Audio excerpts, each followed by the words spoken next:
6357. Seeking a private pilot glider rating is exempt from taking the knowledge test if that person A. Holds a rating for powered aircraft. B. Holds a pilot certificate for any category. C. Has taken a knowledge test for any powered rating within the preceding 24 months.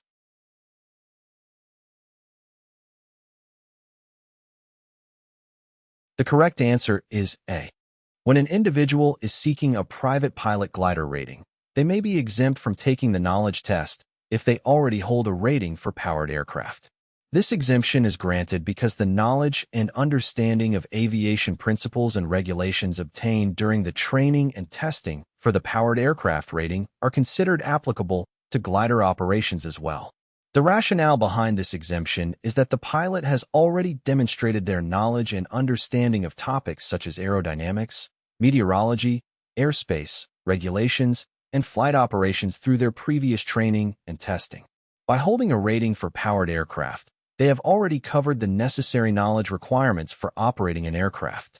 However, it's important to note that even with the exemption from the knowledge test, the pilot must still meet all other requirements for obtaining a private pilot glider rating. This includes completing the required flight training, meeting the minimum flight experience requirements, and successfully passing a practical test, checkride, with an FAA-designated examiner or authorized instructor. It's worth mentioning that regulations and requirements may vary between different aviation authorities and countries, so it's always important to consult the specific regulations applicable to the jurisdiction in which the pilot is seeking the glider rating. 6362. The minimum age requirement for the applicant who is seeking a student pilot certificate limited to glider operations is A. 14 years. B. 16 years. C. 17 years.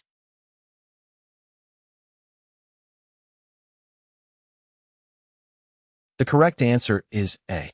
The minimum age requirement for a student pilot certificate limited to glider operations is 14 years old. This means that an individual must be at least 14 years old to be eligible to apply for and obtain a student pilot certificate specifically for glider flying. A student pilot certificate is the first step in the process of becoming a pilot. It allows individuals to receive flight training and operate an aircraft under the supervision of a certified flight instructor. The certificate is issued by the aviation authority of the country where the training takes place, such as the Federal Aviation Administration, FAA, in the United States.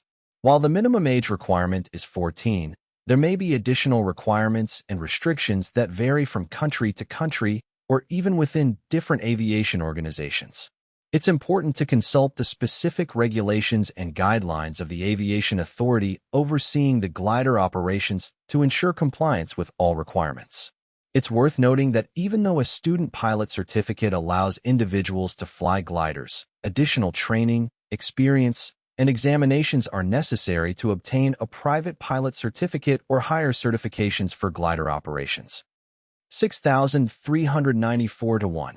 An applicant for a commercial pilot certificate with a glider rating must have at least A. 35 glider flights launched by ground tow or 20 launched by Aeronautical. B. 25 hours as pilot in gliders and 100 glider flights as pilot in command. C. 200 hours of pilot time in heavier-than-air aircraft, including at least 10 glider flights as pilot in.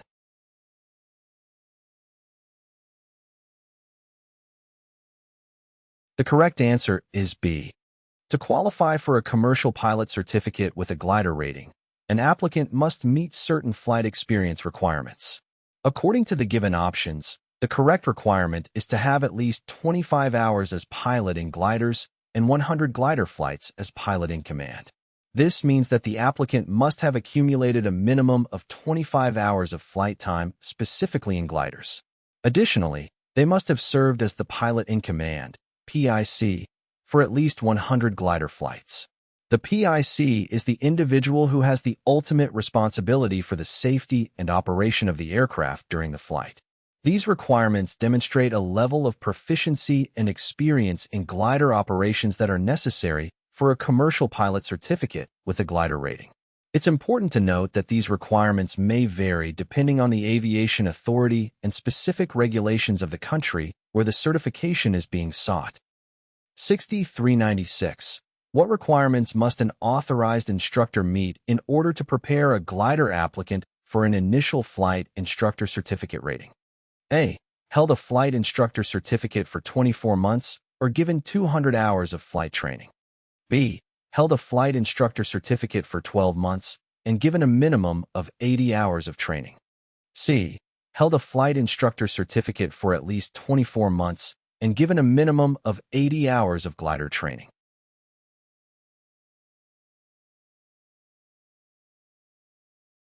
The correct answer is C.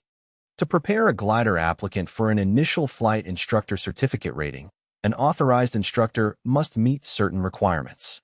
According to the given options, the correct requirement is to have held a flight instructor certificate for at least 24 months and have given a minimum of 80 hours of glider training. This means that the instructor must have held a valid flight instructor certificate for a minimum of 24 months, demonstrating a level of experience and expertise in flight instruction. Additionally, they must have provided at least 80 hours of training specifically in gliders. These requirements ensure that the instructor has gained sufficient knowledge and experience in glider operations and instruction to effectively prepare a glider applicant for their flight instructor certificate rating. It's important to note that these requirements may vary depending on the aviation authority and specific regulations of the country where the certification is being sought. 6387. To exercise the privileges of a commercial pilot certificate with a lighter-than-air category, balloon class rating, the minimum medical requirement is A. Have no known medical condition that would make you unable to operate the aircraft safely. B. Sign statement certifying you have no known medical deficiencies that would hinder you while flying the aircraft. C. Second-class medical certificate when carrying passengers for hire.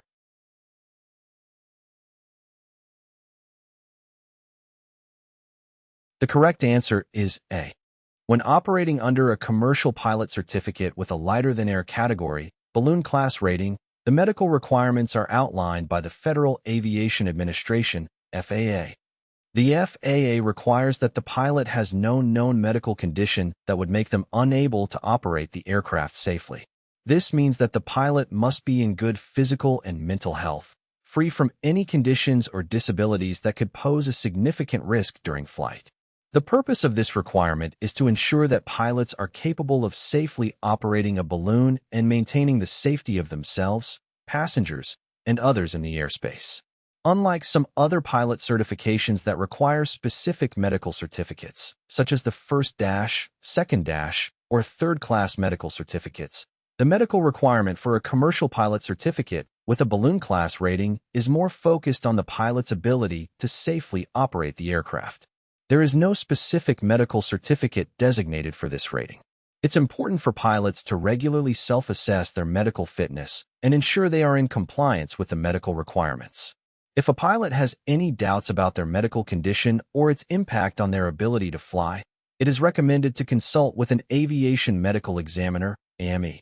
The AME is a designated medical professional authorized by the FAA to conduct medical examinations and issue medical certificates. By meeting the minimum medical requirement and ensuring their fitness for flight, pilots can responsibly exercise the privileges of a commercial pilot certificate with a lighter-than-air category, balloon class rating. 6369. A student pilot may not a balloon in initial solo flight unless that pilot has A. Received a minimum of 5 hours flight instruction in a balloon. B. A valid student pilot certificate and logbook endorsement by an authorized flight instructor. C. Made at least 10 balloon flights under the supervision of an authorized flight instructor.